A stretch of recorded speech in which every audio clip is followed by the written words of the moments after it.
Beleza. Ok. Estamos hoje uma data muito especial, né? Os dias de 12 e 13 de Tammuz, do aniversário do Rebbe Rayatz, do ano anterior, e o dia de sua libertação.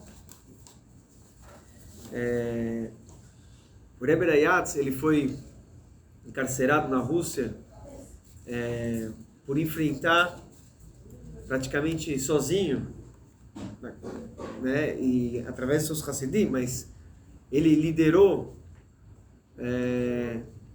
a revolta contra o governo comunista que impedia que os judeus vivessem como judeus em toda a União Soviética. Ele enfrentou de modo impressionante, corajoso, de forma incrível. Naquela época, sabemos quantas pessoas, né? Na verdade, é até difícil falar o número de pessoas que faleceram nas mãos dos comunistas, do próprio povo, quanto eles fuzilaram e mataram, e mandavam para a Sibéria, para os gulags. Milhões e milhões de pessoas morreram nas mãos dos comunistas. E apesar de tudo, o Rebbe, ele manteve o judaísmo vivo, vibrante, dentro da Rússia. E no dia de hoje, em um grande milagre, o Rebbe primeiro, ele enfrentando o comunismo, já debaixo das garras comunistas, ele mantinha escolas, mandava vários shluchim em todos os locais da União Soviética para fazer casamento, Brit Milá, mikve, sinagogas, ensinar a Torá. E ele estava sendo, obviamente, perseguido pelos serviços secretos do russo. Inclusive, Deus os livre, tinha um braço judaico do Partido Comunista também que perseguia bastante. E o Rebbe, ele manteve-se firme em todas as situações. Tem o famoso discurso que ele deu em Purim, quando ele foi para Moscou. Ele deu um grande discurso falando da importância de manter o judaísmo firme, apesar do perigo de vida.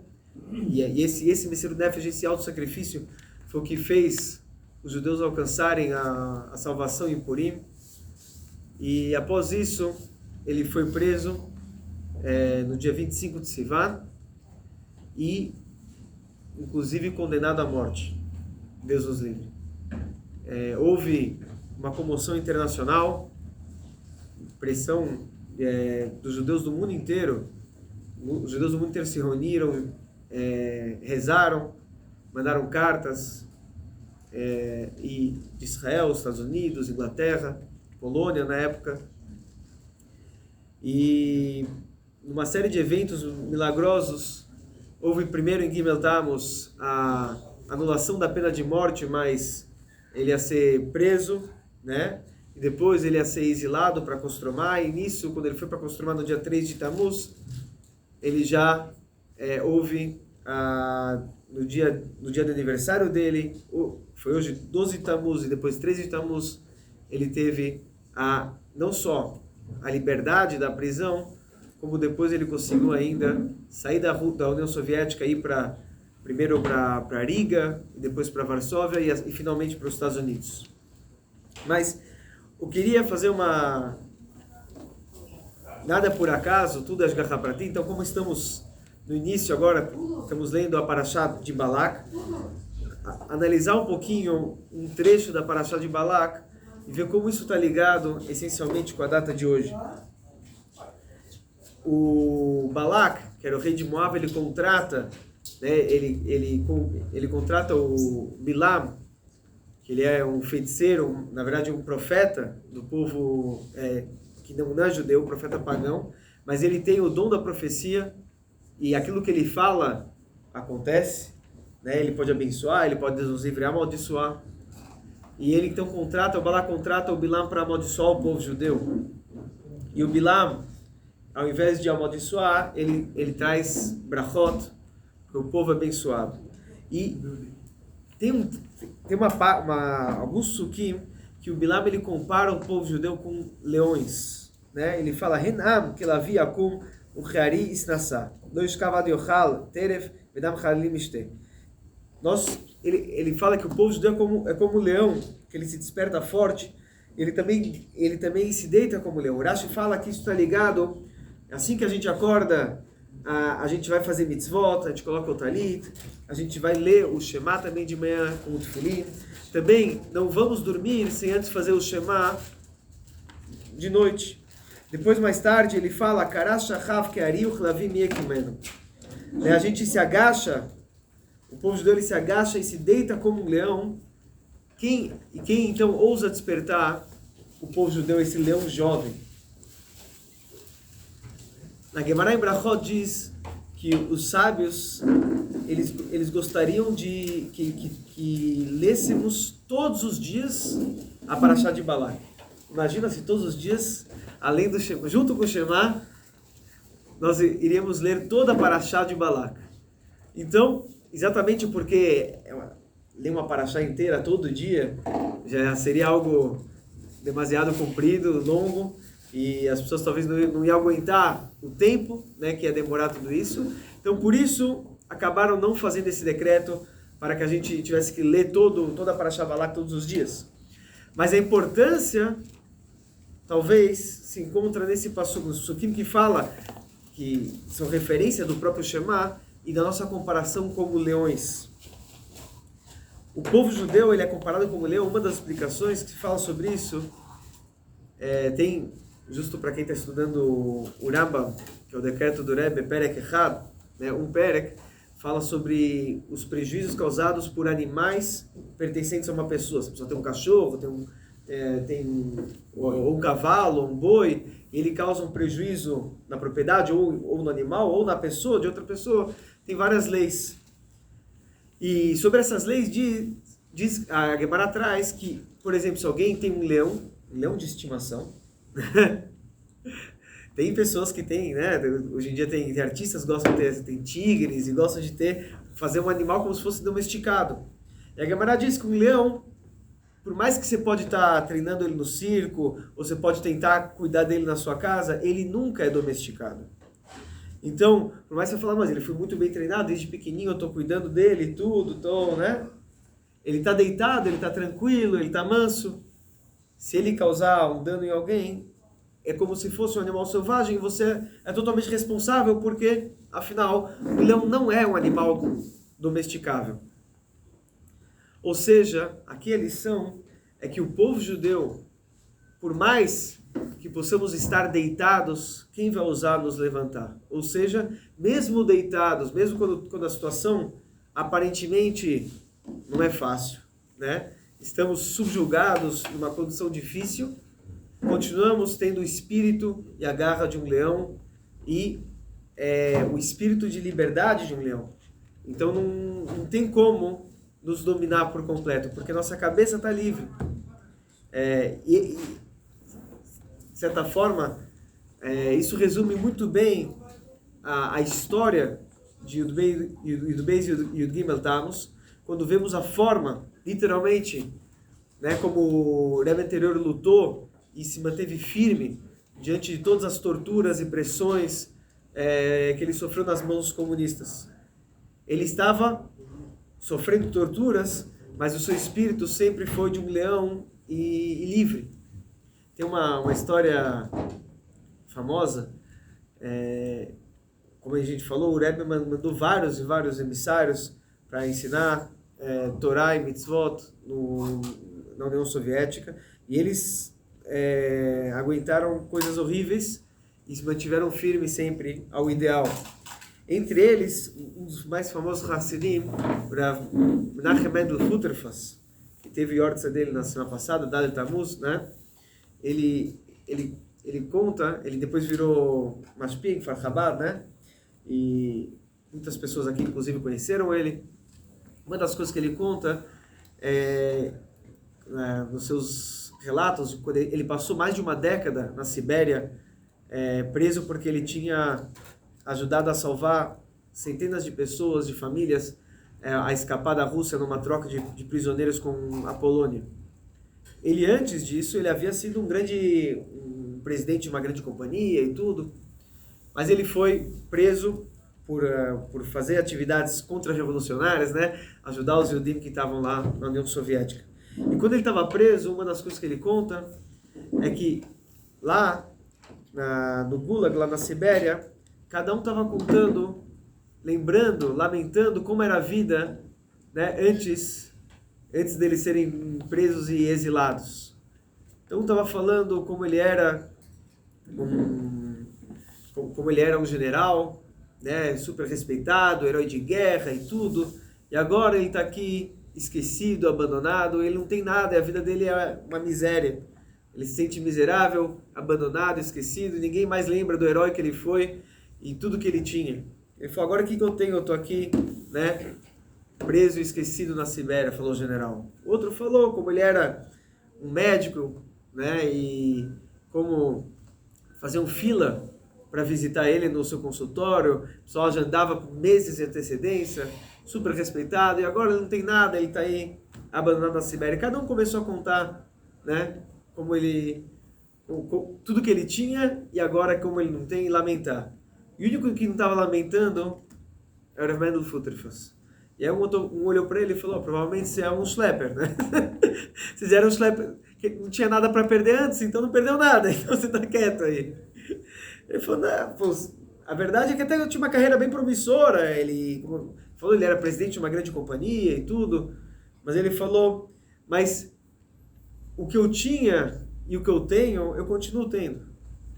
Porque a verdade é que apesar, a minha carreira é algo secundário.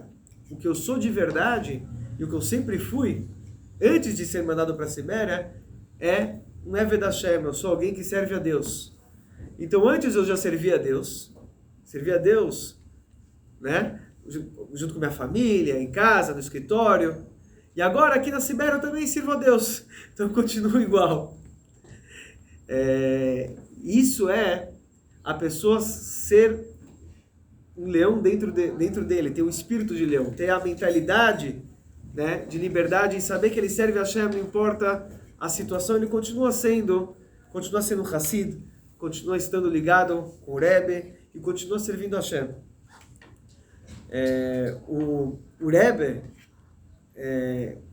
quer dizer, mesmo quando ele estava preso e finalmente teve o milagre da notícia de Gimel Tammuz, que a pena de morte foi anulada e agora ele seria preso, mas ele ainda estava sendo enviado para a prisão e depois para o exílio em Kostromá. Ele, diante de tudo e todos, ele saiu na janela do vagão do trem e juntaram-se, quer dizer, os Yudim de lá. Isso é interessante a gente contar essas histórias, porque não estamos contando histórias do Baal Shem Tov. O Baal Shem Tov foi 300 anos atrás.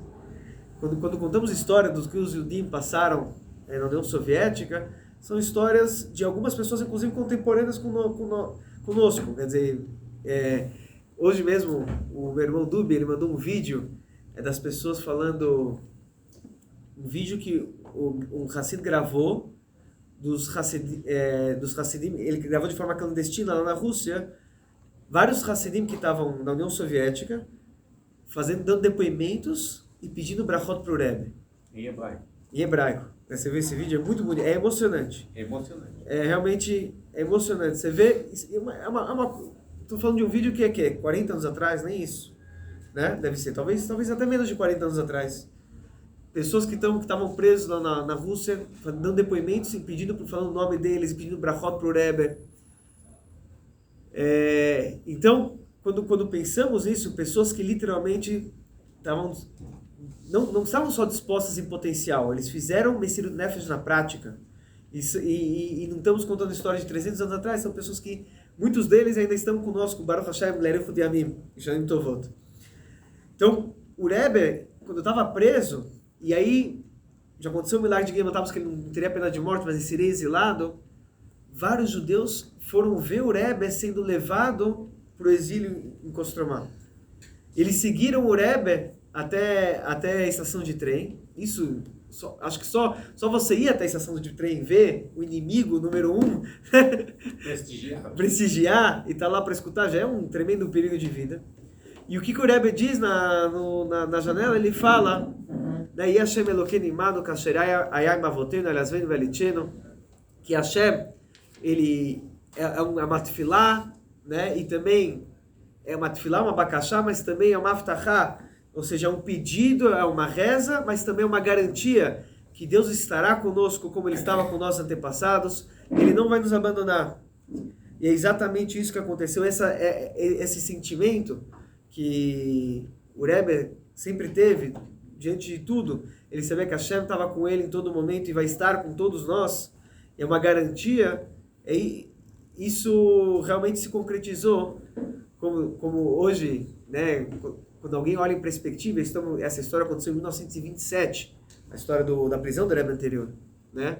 E apesar que o comunismo durou quase 100 anos, e imaginar quem era o Rebbe e os Hassidim dele lutando contra o comunismo que chegou a ser, no momento, a maior potência militar do mundo. E o Rebbe vai vencer, né, vai lutar. E hoje, né, quem for visitar a Rússia vai ver a quantidade, como se acende uma menorá no Kremlin, né, todo Hanukkah, como se comemora o judaísmo de forma vibrante lá na Rússia, é um dos lugares que mais tem Batei Chabad, e realmente o Rebbe venceu. Então, isso só quando a pessoa sente, quando tem a liderança do Rebbe, e para poder sentir que Hashem está conosco nesses momentos difíceis, a gente tem esse espírito que o Bilam já profetizou. Ele falou, mesmo que eles podem estar deitados, é um leão que está deitado. É um leão que está deitado, então não mexa com ele. Vamos ler o Ayom Yom de hoje. Oi? 5 minutinhos. Contar. O Ayom Yom é grande. Hoje, dia 13 de Tammuz, Hag Geule, né, a festa da libertação. Não se fala Tachanun. Yom Boyotze Kuvikudush Admor Shlito, o Rebbe Rayatz Shmosein Lecheiros. O dia que o Rebbe anterior saiu para liberdade. Amasarus Chol Reba al Shoa Shlish Zor Leyom Revi Chamish Osir Besivan Tofreish Peizain. A prisão ocorreu às 12h45 numa quarta-feira, dia 15 de Sivan, 5.687, seria 1927 no calendário gregoriano. Isaac Vegolos, Beir Kostromá, Ad Chatzishod, Achar Chatzoy Zayon. Depois, ele ficou no exílio na cidade de Kostromá até meia hora após o meio-dia da quarta-feira, do dia Yom Revi, Yeshua Shosser Betamos, Tofreish Peizan, do mesmo ano, no dia de hoje, 13 de Tammuz. Mirtav Kvoid Kudushas Admoer Shlito Admoer Areatz Nefosseid. Então, a carta que o Rebbe anterior ele mandou no Chag HaGeula para o dia de hoje.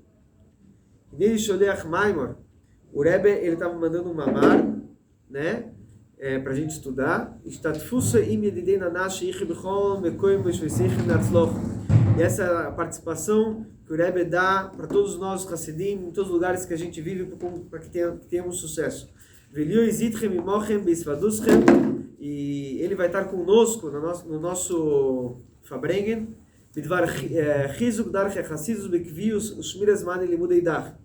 E isso, quer dizer, esse momento da Fabrengen é para que a gente fala palavras de força, para que possamos acrescentar, né, horários fixos de estudo de Hassidut, né, que é Divrei Elokim Chaim. E também para que a gente desperte para a gente assuntos de estudo. E aí termina o Rebbe falando o seguinte: Deus, nossos antepassados, Ele abençoe todos os Hassidim.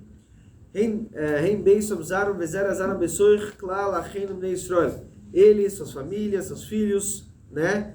E seus filhos, entre todos os nossos irmãos do povo de Israel. Hashem Alei Emichu, que Deus dê vida para eles. Bichol Mili Demeitom, em todas as coisas boas, Minefesh Adbosor, da alma até o corpo. Então hoje é um dia da gente fazer Fabrengen e fortalecer, colocar horários fixos para estudar Hassidut.